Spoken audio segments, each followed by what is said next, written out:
할렐루야. 각자 있는 곳에서 오늘도 이렇게 신령과 진정으로 예배를 드립니다.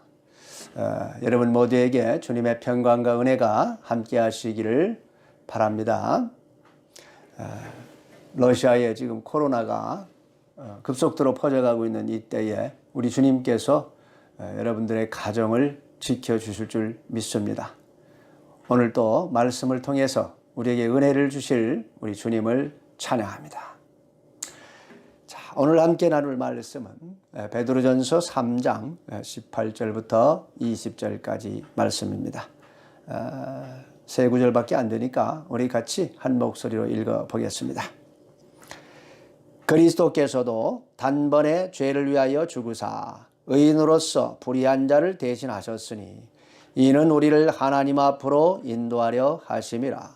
육체로는 죽임을 당하시고 영으로는 살리심을 받으셨으니 그가 또한 영으로 가서 옥에 있는 영들에게 선포하시니라. 그들은 전에 노아의 날 방주를 준비할 동안 하나님이 오래 참고 기다리실 때에 복종하지 아니하던 자들이라.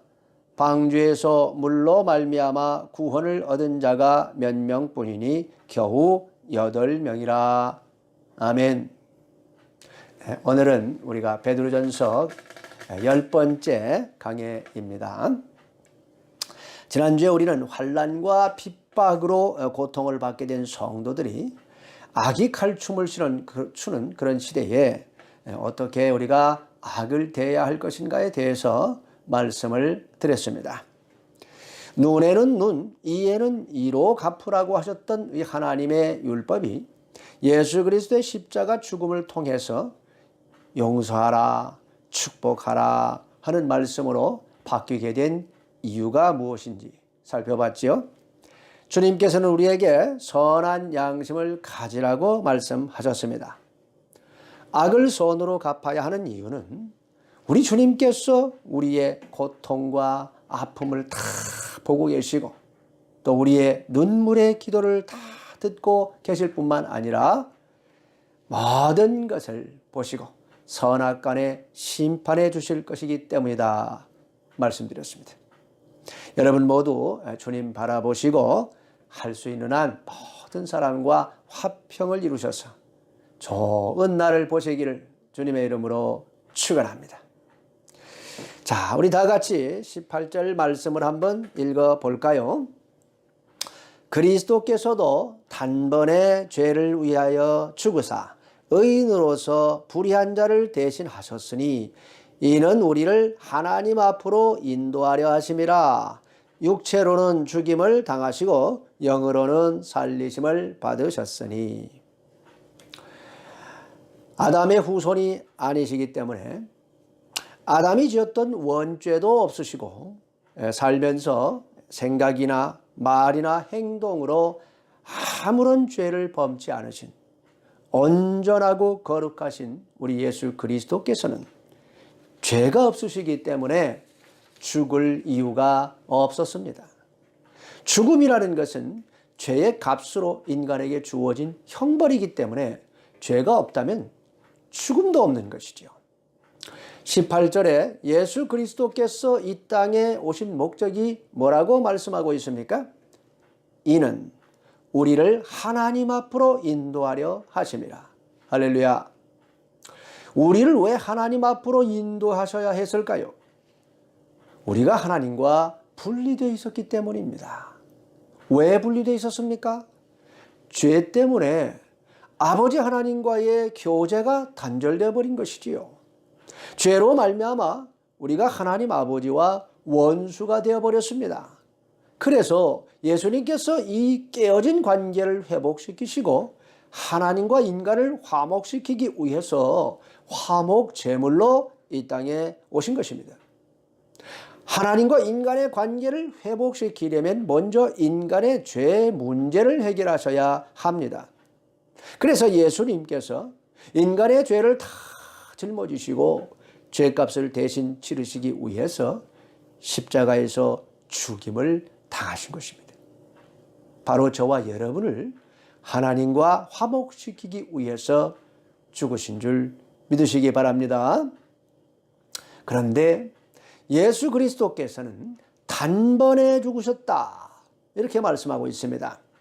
왜 이 말을 하는 걸까요? 예수님께서 이 땅에 오시기 전에 하나님의 백성들은 자기 대신에 소나 양이나 염소를 잡아서 그 피를 뿌림으로 지금까지 지은 죄를 용서받았습니다. 그러니까 먼저 제사를 드려야만 하나님 앞에 나가서 응답을 받을 수 있었습니다. 하지만 제사 드리고 난 후에 인간은 또다시 죄를 지었고, 그래서 매일매일 제물을 드려야 했던 것이지요.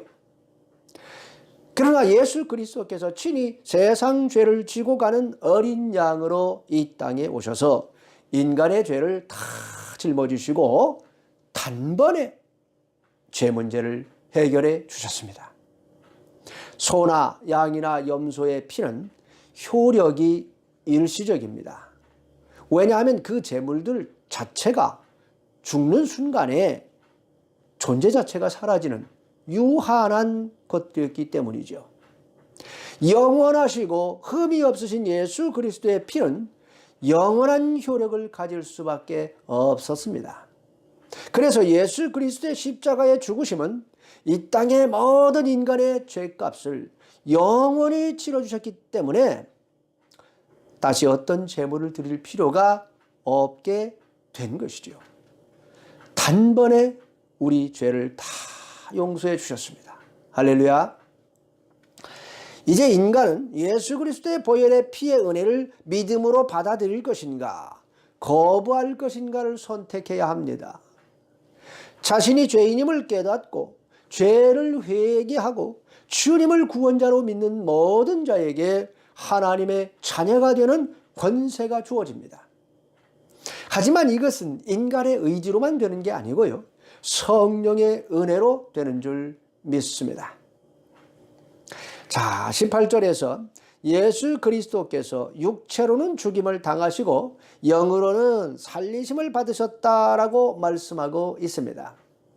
예수 그리스도께서 우리의 죄값을 치르시기 위해서 죽임을 당하셨지만 성령의 능력으로 사망 권세 깨뜨리고 부활하셨다 하는 말씀이죠. 이로써 우리가 예수 그리스도 안에 들어가기만 하면 우리의 죄를 용서받아 죽어도 그리스도를 따라서 부활하여 천국에 들어가게 될 것을 믿으시기 바랍니다. 물론 우리가 지은 죄를 회개할 필요가 없다 하는 것은 아닙니다. 예수님께서 이미 목욕을 한 자는 다시 목욕할 필요가 없으나 손과 발은 씻어야 한다 말씀하셨습니다. 우리는 죄를 용서받은 자이고 이미 천국에 앉힌 자로서 죄를 지어서는 안 되는 것이죠. 그러나 죄성을 온전히 벗지 못했기 때문에 죄의 유혹을 이기지 못해서 우리는 죄를 짓곤 합니다. 죄를 지었을 때는 빨리 회개하고 손발을 씻고 나와서 주님 앞에 다시 엎드려야 합니다. 그래야 거룩한 삶을 유지할 수가 있습니다. 죄를 이기는 가장 좋은 방법은 의지적으로 성령에 의존하는 것입니다. 여러분 모두 의지적으로 성령을 의지하시기 바랍니다. 자, 19절 말씀 다 같이 읽어보시겠습니다. 그가 또한 영으로 가서 옥에 있는 영들에게 선포하시니라. 아멘. 네, 이 구절은 성경에서 가장 난해한 구절입니다. 그래서 많은 분들이 이 본문을 다루지를 않으려고 합니다. 왜냐하면 이 본문에 대한 해석이 너무너무 다양하고 신학적인 문제와 연결되어 버리기 때문에 그래요. 이 말씀에 관해서 어거스틴, 헤르만 바빙크, 존 칼빈 같은 위대한 신학자들이 다 서로 다르게 해석을 했습니다. 또 루터교회, 천주교, 동방정교회, 심지어는 교회마다 해석이 다 달라요. 아마도 여러분 중에 교회를 오래 다니신 분들 중에서도 오늘 이 말씀을 아마 말씀에 대한 설교를 처음 듣는 분들이 계실 겁니다. 왜냐하면 이 목회자들이 다루기를 꺼려하는 구절이기 때문에 그렇게 된 거예요. 저도 뭐 이 구절을 다루지 않고 넘어갈까도 생각을 해봤지만은 그러면 또 강해 설교의 의미가 없습니다. 그래서 다뤄보려고 합니다. 먼저 말씀드리는 것은요, 이 본문에 대한 어떠한 해석도 완벽하다고 말할 수는 없다는 것입니다. 제가 마틴 루터나 존 칼빈이나 성 어거스틴과 같이 위대한 신학자도 아니기 때문에 기존의 해석들을 종합해서 최대한 쉽게 풀어가지고 설명을 해보겠습니다. 자, 이 말씀을 해석함에 있어서 가장 큰 논쟁은 바로 옥에 있는 영들이 누구를 의미하느냐 하는 문제입니다. 크게 천사를 의미한다 보는 견해와 사람을 의미한다고 보는 견해가 있어요. 천사로 해석하는 사람들은 20절에 이어지고 있는 노아의 때라는 말을 근거로 바로 창세기 6장 2절에 하나님의 아들들이 사람의 딸들의 아름다움을 보고 자기들이 좋아하는 모든 자로 아내를 삼는지라 라고 하는 이 말씀에 등장하는 이 하나님의 사람 아들들이 천사를 의미한다고 해석을 합니다. 그래서 천사들과 인간이 결혼을 해가지고 네피림이라고 하는 거인들을 낳았다, 그렇게 해석을 해요. 그리고 그것을 오늘 여기 19절과 연결시켜가지고 예수님께서 범죄한 천사들에게 가신 것이다, 이렇게 해석을 합니다. 하지만 저는 이 해석을 지지하지 않습니다.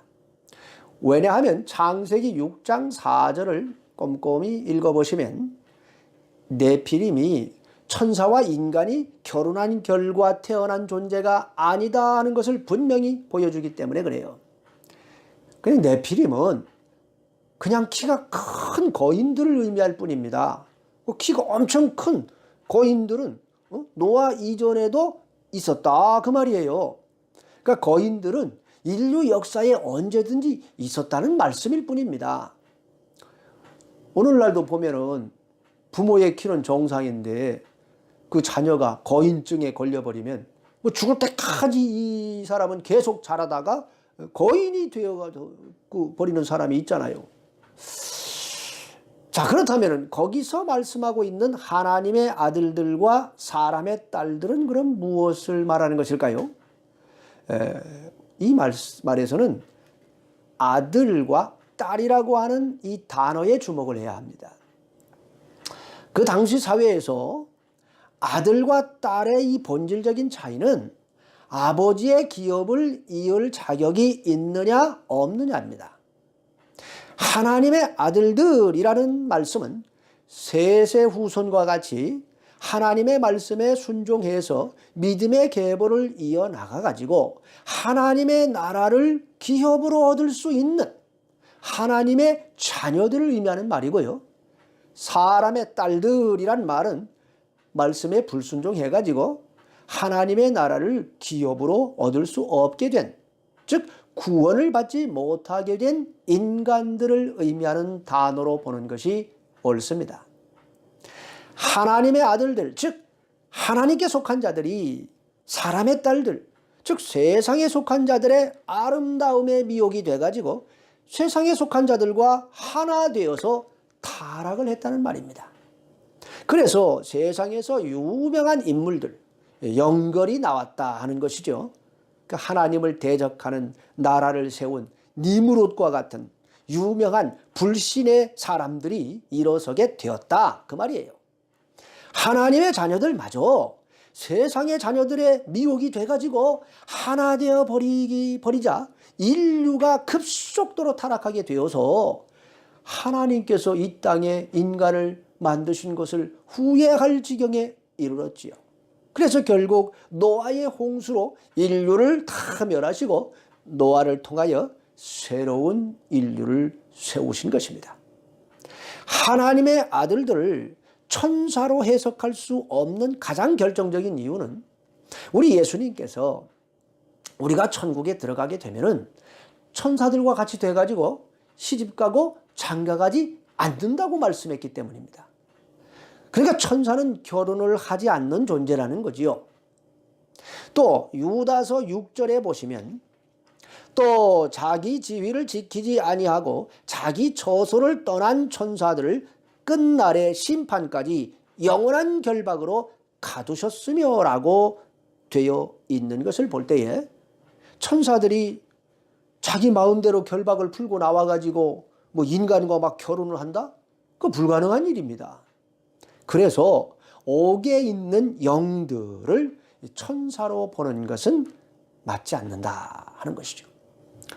자, 옥에 있는 영들이 천사를 의미하지 않는다 하는 것은 20절 말씀을 보시면 더 분명해집니다. 자, 우리 다 같이 20절 말씀을 한번 읽어 보시겠습니다. 그들은 전에 노아의 날 방주를 준비할 동안 하나님이 오래 참고 기다리실 때에 복종하지 아니하던 자들이라. 방주에서 물로 말미암아 구원을 얻은 자가 몇 명뿐이니 겨우 8명이라. 자, 이 말씀에서 19절에 말씀하고 있는 영들이 누구를 의미하는지를 설명하고 있는 겁니다.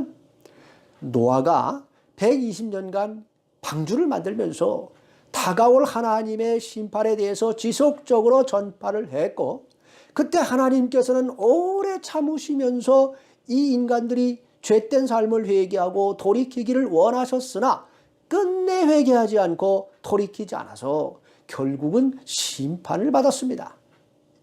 그러니까 20절은 천사에 대해서 하는 말씀이 아니고 심판을 받은 인간들에 대해서 지금 언급하고 있는 거잖아요. 따라서 예수님께서 옥에 가셔서 만난 이 영들은 인간의 영혼으로 보는 것이 문맥상 맞는다 그 말입니다. 자, 두 번째 논쟁의 대상은 19절에서 말씀하고 있는 이 옥이라는 것은 어디를 의미하느냐 하는 것입니다. 이것에 대해서 해석이 아주 다양합니다. 19절에 나오는 영들을 천사로 보시는 분들은 이 옥이라는 것이 하나님께서 천사들을 가둔 곳을 의미한다, 그렇게 볼 수밖에 없겠지요. 그러나 천사를 의미하는 것이 아니라고 하는 것은 제가 이미 밝혔으니까 이런 해석은 맞지 않습니다. 자, 천주교에서는 이 옥을 림보라고 하는 연옥이라고 주장을 합니다. 그러니까 연옥은 천국과 지옥의 이 중간 영역인데, 온전한 신자는 천국으로 바로 들어가지만은 불완전한 신자는 이 연옥에 가가지고 형벌을 받아요. 그래서 그 영혼이 정결하게 된 후에 천국으로 가게 된다, 그렇게 주장을 합니다. 근데 교황이 이 연옥에 대한 권세를 가지고 있어서 교황이 천국으로 보내주면 천국에 갈 수 있다, 그렇게 주장을 해요. 그래서 지금 연옥에 있을 여러분들의 부모 형제들을 천국에 보내드려야 하지 않겠습니까? 여러분이 헌금을 많이 하시면 천국 보내드릴 수 있습니다. 이렇게 말을 해가지고 순진한 사람들의 헌금을 독려했습니다. 이것이 마틴 루터가 종교개혁을 하게 된 가장 큰 원인 중에 하나였습니다. 그래서 우리 개신교에서는 사도신경에서 19절 내용이 빠져 있지요. 우리 사도신경은 어떻게 시작합니까? 전능하사 천지를 만드신 하나님 아버지를 내가 믿사오며, 쭉 가다가 십자가에 못 박혀 죽으시고 장사한 지 사흘 만에 죽은 자 가운데서 다시 살아나시며, 이렇게 고백을 하는데, 천주교나 동방정교회에서는 십자가에 못 박혀 죽으시고 지옥에 강림하셨다가 또는 죽음의 왕국에 내려가셨다가 사흘 만에 죽은 자 가운데서 다시 살아나시며 라고 고백을 합니다. 그러나 개신교는 천주교와 정교회의 연옥설을 인정하지 않습니다. 그 연옥설이 왜 문제인가 하면은 두 번째 구원받을 기회가 있다, 그 말 아닙니까? 근데 이것은 하나님의 말씀에 맞지가 않습니다. 자, 히브리서 9장 27절 보시면은 한 번 죽는 것은 사람에게 정해진 것이요 그 후에는 심판이 있으리니 이렇게 말씀합니다. 그러니까 구원이라고 하는 것은 살아있을 때만 받을 수 있는 것이지 죽고 난 후에는 심판이 기다리고 있다 그 말이죠. 자, 또한 누가복음 16장에 부자와 거지 나사로 비유해서 부자의 영혼이 들어가 있는 음부라는 곳하고 나사로가 들어가 있는 곳 사이에 엄청난 구렁이 있어가지고 이쪽에서 저쪽으로 갈 수도 없고 저쪽에서 이쪽으로 올 수도 없다고 우리 예수님께서 직접 말씀하셨습니다. 그러니까 지옥이면 지옥이고 천국이면 천국이지 애매한 중간지대는 없다는 거예요. 그래서 개신교에서는 천주교의 연옥설 때문에 지옥에 강림하셨다가 이 말을 빼고 사도신경을 고백하고 있는 것입니다. 물론 이 말이 들어있는 사도신경의 사본들이 없는 건 아니에요. 있습니다. 그런 사본들이. 또한 요즘 신학자들 중에 이 구절이 아주 중요한 신학적 의미를 갖기 때문에 다시 넣어야 된다 이렇게 주장하시는 분들도 있습니다. 저는 개인적으로 이 구절을 넣는 것이 더 좋겠다 생각을 합니다. 왜냐하면 이 구절이 갖는 의미가 아주 중요할 수 있기 때문에 그렇습니다. 천주교의 연옥설이 맞다 그 말이 아니에요. 그건 절대적으로 잘못된 해석입니다. 왜 제가 이 구절이 들어가면 좋겠다 생각하는지 말씀을 드리겠습니다. 먼저 우리는 베드로전서의 전체적인 흐름을 생각해 볼 필요가 있습니다. 우리는 베드로전서를 지금까지 처음부터 이렇게 살펴보면서 한 가지를 분명하게 알게 됐지요. 그것은 이 베드로전서가 신학적이거나 교리적인 문제를 다룰 목적으로 기록된 게 아니고 환난과 핍박 가운데 있는 초대교회 성도들을 위로하기 위해서 쓰여졌다는 겁니다. 따라서 오늘 본문도 이런 큰 흐름 속에서 단순하게 해석을 하자 그 말이에요. 지금까지 전통교회에서는 예수 그리스도의 복음이 전파되기 전에 그리스도에 대해서 한 번도 들어보지 못하고 죽은 우리 조상님들은 어떻게 되나요? 그분들은 다 지옥에 갔습니까? 그건 좀 너무한 거 아닙니까? 이런 질문을 받으면은 하나님만 아십니다. 이렇게 대답을 피해왔습니다. 그렇다면 베드로전서의 수신자들은 환난과 핍박을 받으면서 이런 의문이 없었을까요? 이 구절이 바로 그 질문에 대한 답을 하는 말씀이 아닐까요? 사실 하나님의 말씀과 복음은 하나님께서 택하신 이스라엘 민족을 중심으로 보존되어 왔고 전해져 왔습니다.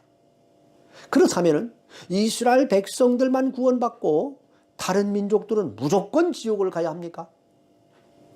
그거는 또 맞지가 않아요. 왜 그러냐면 구약 성경에서 열방의 복음화와 이방인들의 구원에 대해서 꾸준하게 말씀하고 있기 때문에 그렇습니다. 바울 사도는 로마서 2장에서 율법이 없는 이방인들에게는 양심이 율법의 역할을 한다고 설명을 하고 있습니다.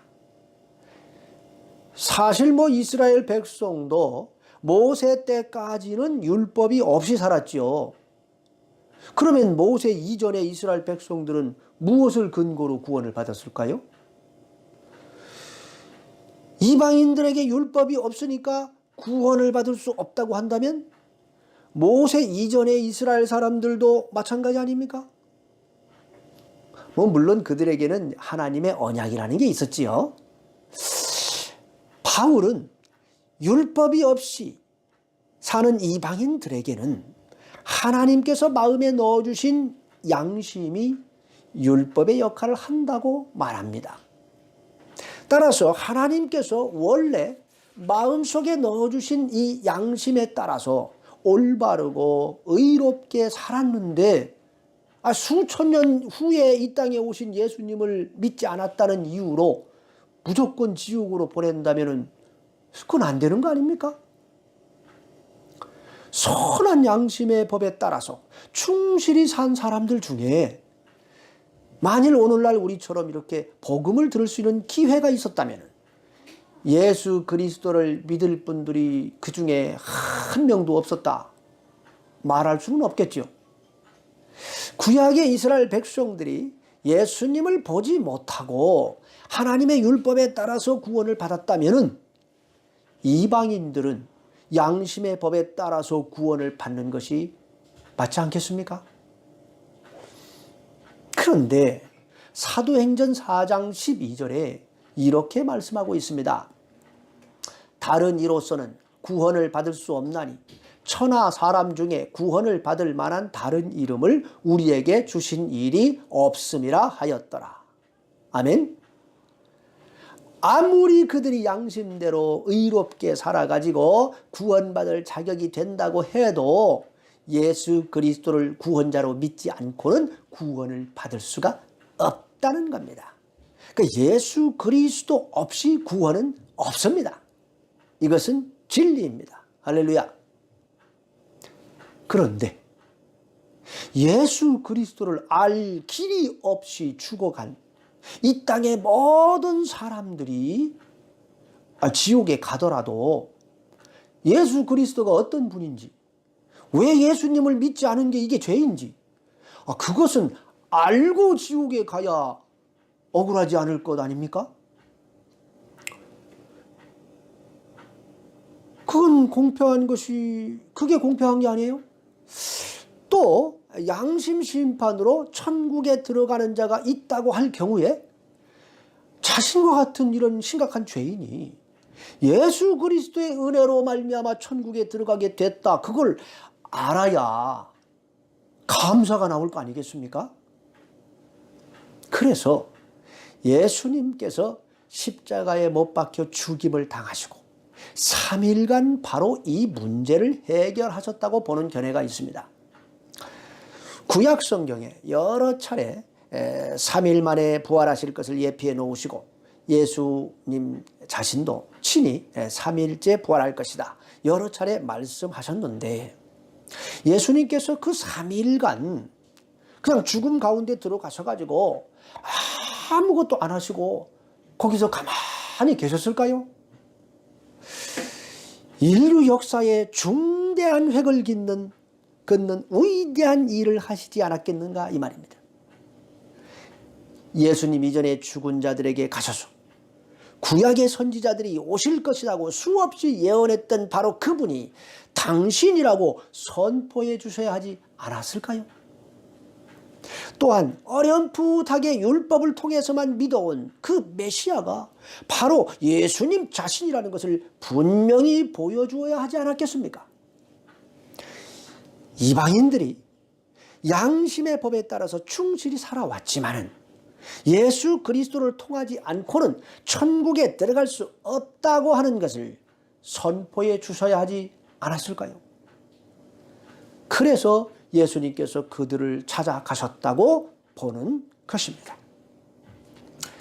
또한 우리가 알아야 할 것은 베드로는 유대인입니다. 또한 이 베드로서의 수신자들도 유대인들입니다. 그 점을 우리가 간과해서는 안 됩니다. 유대인들이 가지고 있는 죽음에 대한 인식을 잘 이해해야 됩니다. 유대인들은 사람이 죽으면 스올과 히데스로 간다, 그렇게 믿었습니다. 왜냐하면 구약 성경에 그렇게 이제 말씀하고 있기 때문에 그래요. 스올은 음부라는 곳이고 히데스는 지옥이라고 합니다. 따라서 베드로서를 읽는 유대인들은 여기 19절에 옥에 있는 영들이라는 말을 볼 때에 여기서 이 옥이 음부를 의미하는구나 이렇게 자연스럽게 받아들였을 것이다 그 말이에요. 만일 거기에 다른 뜻이 있었다면 베드로가 부연 설명을 해줬겠지요. 유대인들을 잘 아니까. 사실 우리가 대부분의 성경을 보시면 한글 성경은 특별히 구약 성경에는 천국과 지옥이라는 말이 거의 나오지 않아요. 구약 성경에서는 죽은 자들은 다 음부로 내려간다고 기록하고 있습니다. 천국이란 말은 세례 요한이 처음 선포했습니다. 회개하라, 천국이 가까이 왔느니라. 예수님께서도 그렇게 말씀하셨지요. 그리고 예수님께서는 요한복음 14장 2절과 3절에서 내 아버지 집에는 거할 곳이 많다. 그렇지 않으면 내가 너희에게 일렀으리라. 내가 너희를 위하여 처소를 예비하러 가노니 가서 너희를 위하여 처소를 예비하면 내가 다시 와서 너희를 내게로 영접하여 나 있는 곳에 너희도 있게 하리라. 그렇게 말씀했습니다. 다시 말해서 우리가 예수님을 영접하면은 천국이 우리 마음에 이렇게 임하지만은 실제적인 공간으로서의 천국도 이미 준비되었다 그 말이에요. 때가 되면 예수님께서 이제 재림하셔서 우리를 데리고 그곳으로 들어가실 것이다 말씀하셨습니다. 백보자 심판이 있은 후에 천국과 지옥이 실제적으로 펼쳐지는 겁니다. 그렇다면은 그 이전에 죽은 사람들의 영혼은 어디로 가야 하는 걸까요? 십자가에서 함께 못 박힌 강도가 예수님을 믿고 받아들이자 예수님께서는 누가복음 23장 43절에서 네가 오늘 나와 함께 낙원에 있으리라 말씀하셨습니다. 따라서 구원받은 영혼들은 낙원에 가서 기다리게 된다는 걸 알 수가 있습니다. 그리고 구원받지 못한 영혼들은 음부에서 고통받으며 기다리겠지요. 예수님께서 거지 나사로와 부자의 비유를 통해서 부자의 영혼이 음부에서 고통을 당한다고 설명하셨습니다. 그런데 이사야 14장 9절과 잠언 15장 24절을 보시면 아래 음부 또는 아래에 있는 스올이라는 말이 나와요. 이것을 러시아 성경에서는 음부지옥 이렇게 번역을 해놨습니다. 그래서 혹자는 예수님께서 낙원에 들어가시기 전에 죽은 사람들의 영혼들 중에서 지옥에 가야 할 자들은 아래 음부로, 구원받아야 할 자들은 위 음부로 들어가 있었는데 예수님께서 음부에 내려가셔서 구원자이심을 선포하시고 우등부에 있던 영혼들을 데리고 낙원으로 올라가셨다. 그렇게 해석하는 분들도 있습니다. 누가복음 16장에 부자와 거지 나사로의 비유에도 보면은 부자는 음부에 있다고 명확히 기록을 하고 있는데 아브라함이 있는 곳이 어딘지는 기록을 하지 않아요.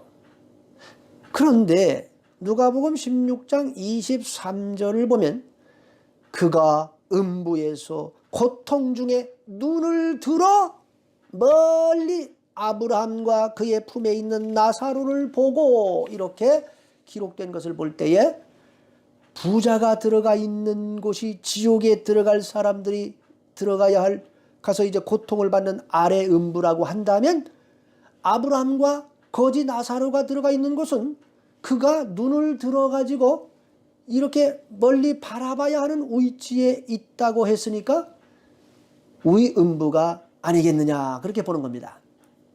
그래서 예수님께서 음부로 가셔서 구원자이심을 선포하시고 사망 권세 깨뜨리시고 부활하시기 전에 구원받아야 할 이 위음부에 있던 영혼들만 데리고 낙원으로 올라가셨다 그렇게 보는 것이죠. 이로써 노아의 홍수 이전의 인류부터 시작하여 모든 인류가 예수 그리스도가 구원자이심을 알게 됐고 예수 그리스도를 통하지 않고는 어느 누구도 천국에 들어갈 수가 없게 되었다 그 말입니다. 이 땅의 모든 인간이 구원받을 수 있는 유일한 길은 오직 우리 주 예수 그리스도뿐이심을 믿으시기 바랍니다. 다 같이 기도하시겠습니다. 하나님 아버지, 코로나 세태로 인하여 우리가 함께 모여 예배 드리지는 못하지만 영상을 통해서라도 하나 되어 주님께 경배와 찬양을 올리게 하시니 감사합니다.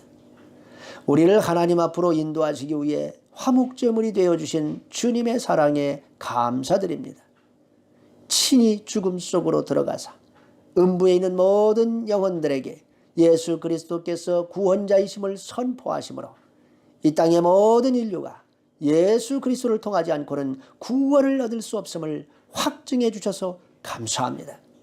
이제 우리가 주 예수 그리스도의 능력으로 이 땅의 영혼들을 구원할 수 있도록 우리를 사용하여 주시옵소서.